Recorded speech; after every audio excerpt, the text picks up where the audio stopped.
Habari ndugu watazamaji, baba na kaka. Leo narudia tena kuelezea tezi dume kutokana na watu kila siku wanakuwa wananiulizia. Kwa hiyo nabii nitakuwa naelezea zaidi. Tezi dume ni kiungo katika mfumo wa uzazi wa mwanaume ambacho hupatikana katika shingo ya kibofu cha mkojo kuzunguka mrija wa urethra. Tezi si ugonjwa, kila mtu anayo, mwanaume, hata mtoto, mimi nayo, wewe unayo. Sasa tatizo linakuja pale seli zilizoko ndani ya tezi zinakuwa tofauti na mfumo wa mwili na kuanza kuwa vivimbe vidogo vidogo na kuanza kufanya compression ya mrija wa urethra na kuanza kusababisha dalili zifuatazo: kukojoa mara kwa mara, hasa nyakati za usiku hata mchana, kukojoa mkojo wenye mtiririko dhaifu, kukojoa mkojo unakuna katika, kupata maumivu wakati wa kukojoa, kuhisi kibofu kinauma muda wote, kwa sababu mkojo unapokojoa hauishi, unakuna baki kwenye kibofu, kwa kusababisha kibofu kuuma, kupata mkojo wenye kufatana na damu. Mwingine anakojoa baadaye na damu zinafata anapomaliza, au mwingine anafanya tendo la ndoa akimaliza na baadaye damu zinafata. Nimekutana na watu hao, nimewatibia, Allah amejalia wamepona. Na pia kukosa hamu ya tendo la ndoa. Na hiki ndio point ambayo nataka nielezee vizuri kwamba namna uhusiano wa kutanuka kwa tezi dume kuna viathiri nguvu za kiume.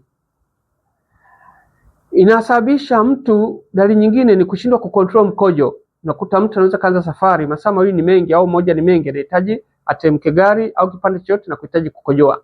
Na matiali tezi imeshaathirika. Kwa ile nasema valve ina control mkojo uweze kutoka kwa muda, unaweza kauziwia, inakuwa haiwezi, ukikawia unajikojolea. Kwa ndio inafikia hatua mtu anashindwa kucontrol mkojo, unatoka wenyewe. Hizo ni moja katika dalili. Ndio unakuta wengine na watibiwa wakiwa wamewekewa pampers. Sasa tuangalie ukuaji wa tezi dume. Ukuaji wa tezi dume uko aina mbili. Awamu ya kwanza ni pale ambapo kuanzia utoto hadi kipindi cha balehe. Kipindi hichi kuanzia utoto hadi balehe, tezi dume inakuwa zaidi mara mbili ya awali. Baada ya hapo inakoma mpaka pale kijana atakapofikisha umri wa miaka 25 hadi 30.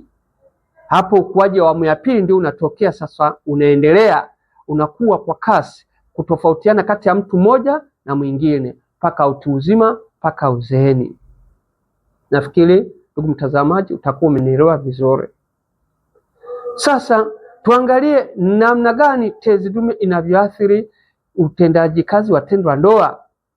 Ni kutokana tezi dume inavyotanuka, inasababisha kugandamiza misuli iliyoko kwenye mfumo wa uzazi wa mwanaume ambayo inasapoti maumbile ya mwanaume kusimama. Basi ile tezi dume ikiwa imegandamiza, kwa maumbile ya mwanaume hayataweza kusimama vizuri, kwa sababu katika anatomy za mfumo wa uzazi wa mwanaume, na tezi dume ni moja katika anatomy ya mfumo wa uzazi wa mwanaume, ambayo ni moja ya kiungo kinasaidia tendo la jima'i kuwa vizuri. Ndio kuna watu nimewatibia hadi wanasema hadi mke anasema ongeza mke wa pili, nimechoka. Ushuhuda huo upo, ni wengi sana, wanashukuru sana kwamba wana perform. Alhamdulillah. Ulikuwa unahangaika kula dawa za nguvu za kiume bila kujua unatibia nini au kisababishi. Balagoma nifuatilie, moja katika wabobezi wa kutibia kutanuka kwa tezi dume. Kitu kingine kinasababisha kuathiri tendo la ndoa ni kutokana na kuwepo kwa mkojo kwenye kibofu cha mkojo muda mwingi, kitendo kinachosababisha kibofu kuuma na maumivu katika yanayoshambulia kibofu cha mkojo na kuleta nyonga kuuma.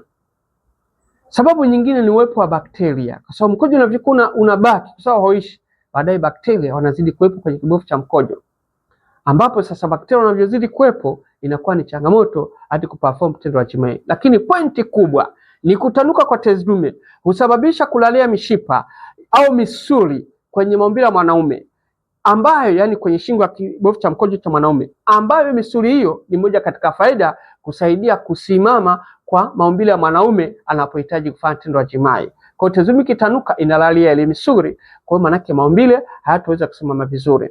Na pia inafikia hatua tezi dume inazalisha majimaji yanayorutubisha sperm zilizozalishwa kwenye korodani ili ziweze kwenda kurutubisha yale ya mwanamke. Kwa hiyo it means hata sperm zinapopita zitapita kwa kiwango kidogo, kwa sababu ile misuli imegandamizwa. Nafikiri ndugu mtazamaji umenielewa vizuri.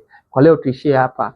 endelea kunifuatia Dr. Balagoma, moja kati ya mtaalamu sana wa kutibia autism. Fuatilia sana, ingia kwenye TikTok yangu, ingia kwenye YouTube yangu, ingia kwenye FB yangu. Utaona shuhuda wengi sana ndugu mtazamaji. Karibu kliniki iko Kariakoo, karibu na makao makuu ya klabu ya Yanga. Namba za simu 0694029277 au 0655782996. Karibu sana. Pia na wale wataandika stendi ya Sinza, kliniki ipo, mjomba yupo, watu wanaendelea kupata huduma. Ukitaka kunipata mimi muda mwingi, Jumatatu, Jumamosi nakuwa niko Kariakoo karibu na makao makuu ya klabu ya Yanga. Jumapili ndipo nakuwa niko Tandika, ni ofisi mama ile. Na hii ni ofisi pia changa inakuwa. Alhamdulillah, karibu sana.